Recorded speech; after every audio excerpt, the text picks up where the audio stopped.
book of Matthew. How do you know? I heard somebody say, how do they know? Matthew, the 13th chapter. And I need some of you to get Matthew. If you don't have your Bible, I need you to get it on your cell phone, and I need you to read it in the King James Version. I need you to get it on the King James Version, and I need you to read it with me.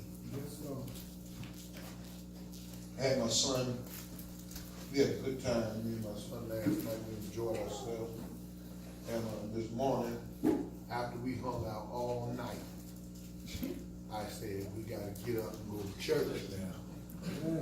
You can't have me out and think that we ain't going to church anymore.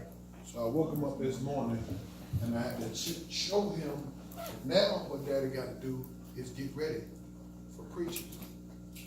And we had a good time. We got to learn how to keep a balance. Amen. I had to I'm teaching my son about balance. It's all right to have a good time, but you also got to know how to stay spiritual, even though you live in this crazy world. Amen. Amen. So I started getting him to read a text this morning. And this may embarrass him a little bit, but the only reason it's embarrassing him is because he don't know how many people struggle with it.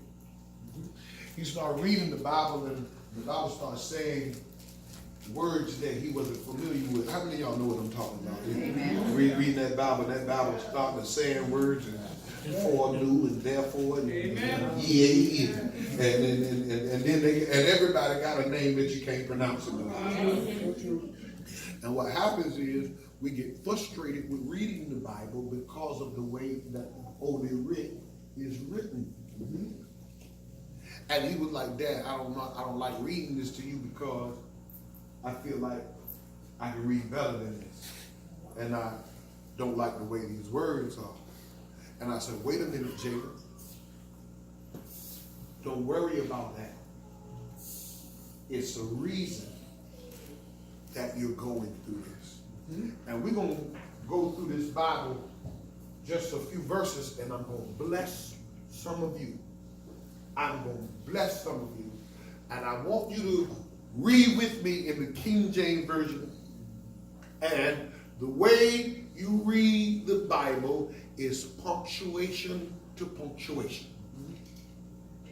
You understand that? The real way to read the Bible, I was telling my son this morning, you got to read from punctuation to punctuation. Stop at the punctuation.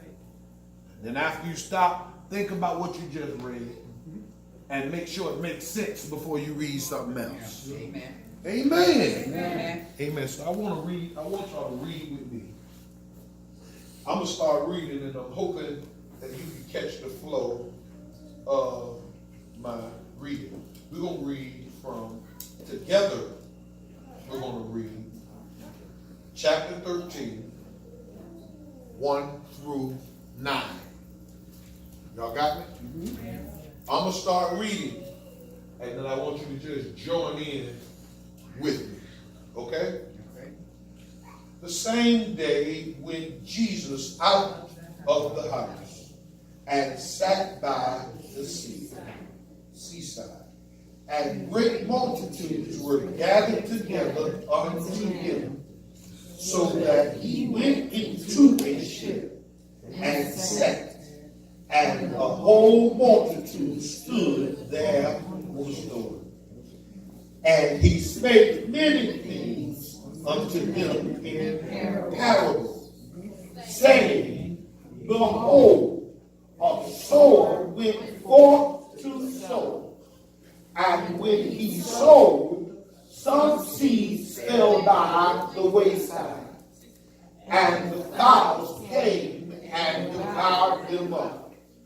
Some fell on stony places, where they had not much earth, and forthwith they sprung up, because they had no deepness of earth.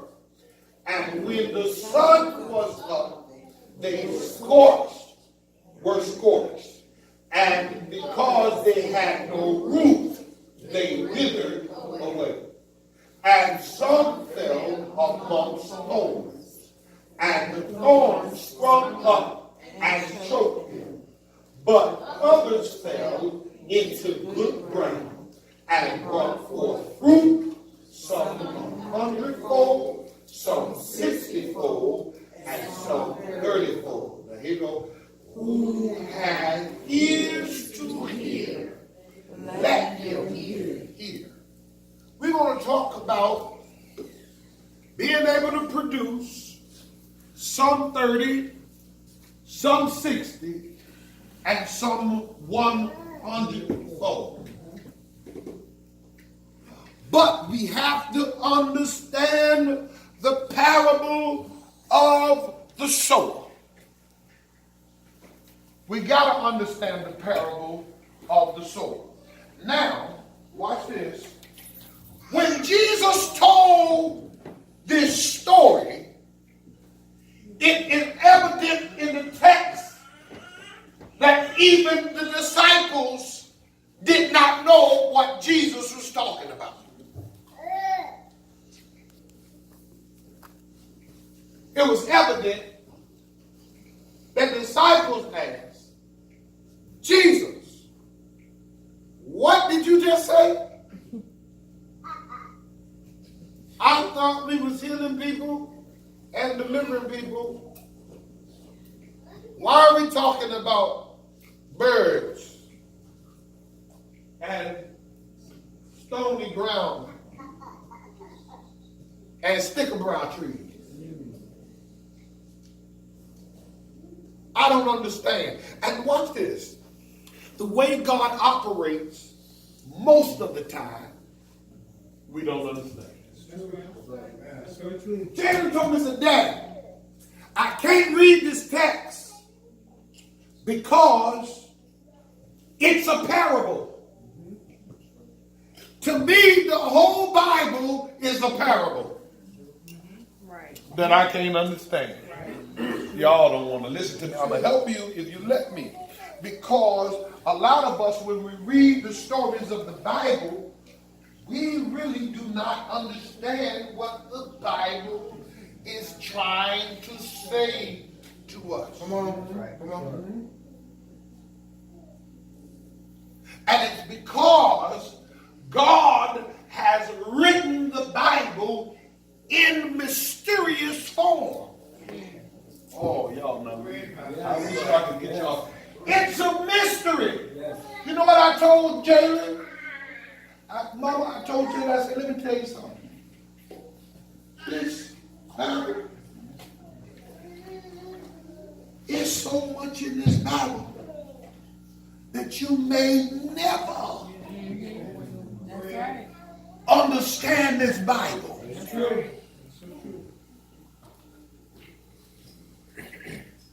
See, and the problem is we're reading it for understanding, but not revelation.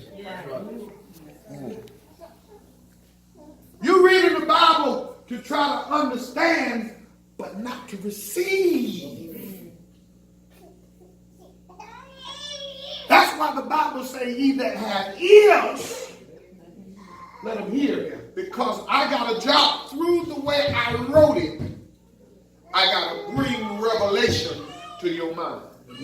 Now, let me help you. Can I help you? Yeah. If you read that thing with me, and we start talking about sower went to sow, and some seeds fell by the wayside. Now I'm going to show you Revelation. Somebody say, show me Revelation. Show me Revelation. Most of you thought about somebody that had a bag of seeds or a bucket of seeds, and they walking and they dropping seeds everywhere they walk. I need to know who saw that in their mind. Now watch this. That is revelation. Now what God does in his text is he brings a picture. He put a picture in your mind.